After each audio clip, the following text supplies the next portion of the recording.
चाहिँ मैले चिकन लेगको लागि एयर फ्रायरमा चिकन यसरी एयर फ्राई गर्दैछु चिकन करी बनाउनुको लागि। अन्त यो कराईमा चाहिँ मैले तेल गरम गर्छु। हाम्रो घरमा भर्खर परेको यस्तो कलिलो कलिलो करी पत्ता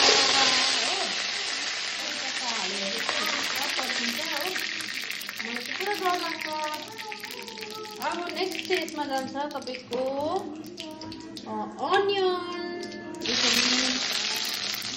हालेपछि चाहिँ त्यो लसुन अलिक पेस्ट गरिदिएर छुनु त्यस्तै गर्नुपर्छ।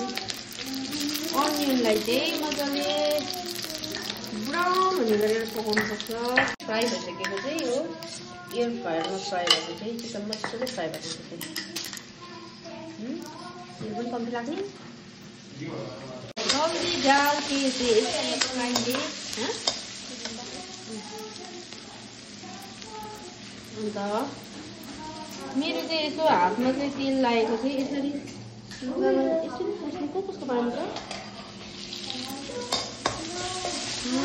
लसुन हाले हो लसुन हालेर बनाए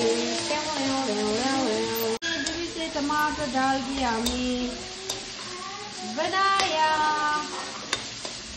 इसको निकला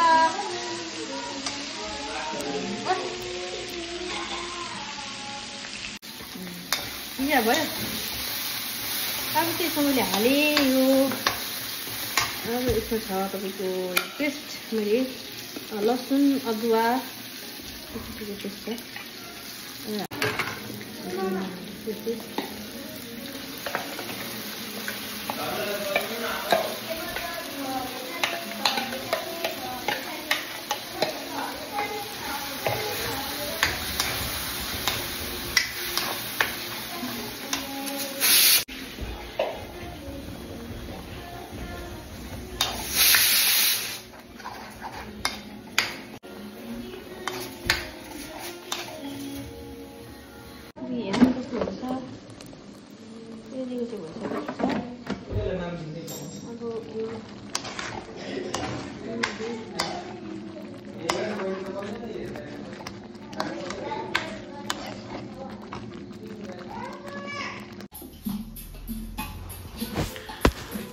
अन्त अब फेरि मेरो नानीले गीत बजाइछ हो। अन्त अलिक डान्स गर्नु अरे मम्मी डान्स गर्नु भने चाहिँ मैले एकछिन डान्स पनि गरिदिएँ हो खाना बनाउँदै हो। अन्त डान्स गरेर चाहिँ फेरि खाना बनाउनुमा लागेँ।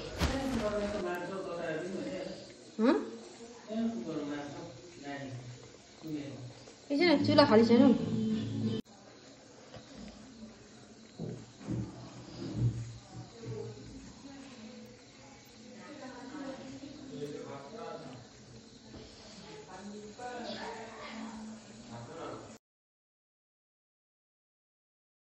रेडी भयो। यो मैले बनाएको दाल, यो मैले बनाएको आलु, चिकन करी।